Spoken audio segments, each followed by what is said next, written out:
الصلاة والسلام على أشرف المرسلين وعلى آله وصحبه أجمعين أما بعد. പ്രിയപ്പെട്ട മുത്തഅല്ലിം സുഹൃത്തുക്കളെ, ഹസനിയ മീലാദ് ഫെസ്റ്റിൽ ഞാൻ നിങ്ങളോട് സംവദിക്കാൻ ഉദ്ദേശിക്കുന്ന വിഷയം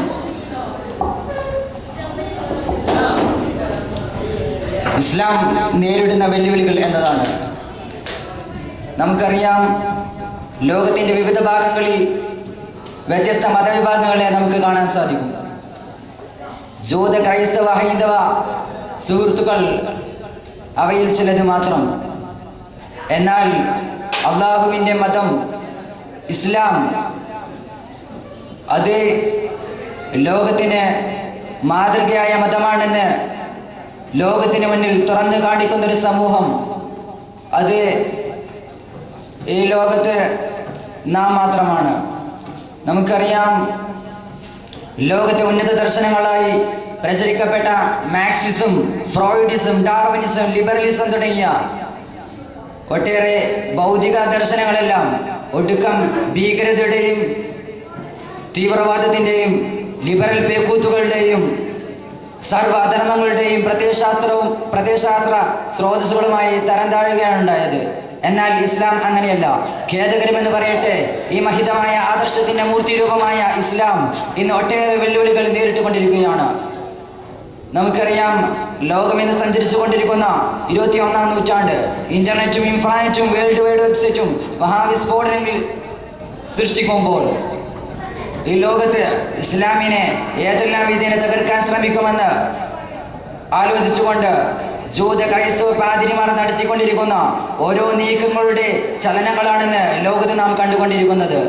ഇസ്ലാം സമം ഭീകരവാദം, മുസ്ലിം സമം തീവ്രവാദം എന്ന സമവാക്യം ലോകത്തുടനീളം പ്രചരിപ്പിച്ചുകൊണ്ട് മുസൽമാനെ അല്ലെങ്കിൽ ഇസ്ലാമിനെ ഈ ഭൂലോകത്തു നിന്ന് തുടച്ചു നീക്കാൻ വേണ്ടി ശ്രമിച്ചുകൊണ്ടിരിക്കുന്ന ഓരോ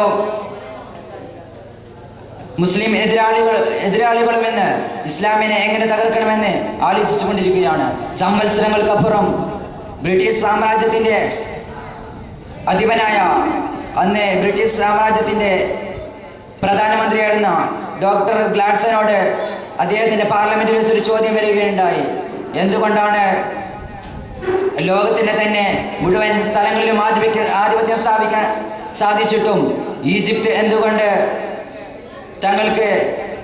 എന്തുകൊണ്ട് ആധിപത്യം സ്ഥാപിക്കാൻ സാധിച്ചു എന്ന് ചോദിച്ചപ്പോൾ അദ്ദേഹം പാർലമെന്റിലേക്ക് അതിന് മറുപടിയുമായി വന്നത് തൻ്റെ കയ്യിൽ വിശുദ്ധ ഖുർആന്റെ ഏടുമായിട്ടാണ്.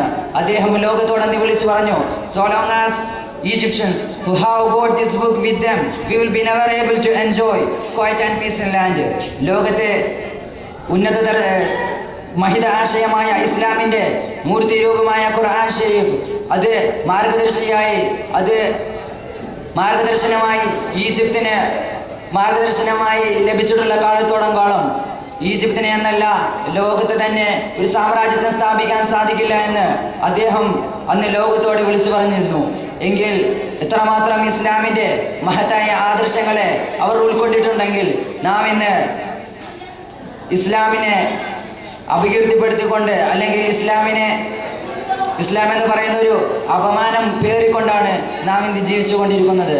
നമ്മുടെ എല്ലാം നേതാവായ മുഹമ്മദ് മുസ്തഫ സല്ലല്ലാഹു അലൈഹി വസല്ലം തങ്ങൾ 1400 വർഷങ്ങൾക്ക് മുമ്പ് ഇസ്ലാം ഇവിടെ കൊണ്ടുവന്നത് ഒരു ഭീകരവാദത്തിൻ്റെയോ അല്ലെങ്കിൽ തീവ്രവാദത്തിൻ്റെയോ മാത്രം ആശയങ്ങൾ അല്ലെങ്കിൽ അത്തരം പ്രവണതകൾ കൊണ്ട് മാത്രമല്ല. നമുക്കറിയാം, ഇന്ന് ലോകത്ത് ഏറ്റവും കൂടുതൽ മുസൽമാൻ തീവ്രവാദിയാണെന്നും അല്ലെങ്കിൽ ഇസ്ലാം തീവ്രവാദത്തിൻ്റെ മതമാണെന്നും പ്രചരിപ്പിക്കപ്പെട്ടുകൊണ്ടിരിക്കുകയാണ്. ഇതെല്ലാം അറുതി വരുത്തേണ്ടത് നമ്മുടെ കടമയാണെന്ന് മാത്രം പറഞ്ഞുകൊണ്ട് ഞാൻ നിർത്തുന്നു. അൽഹംദുലില്ലാഹി റബ്ബിൽ ആലമീൻ.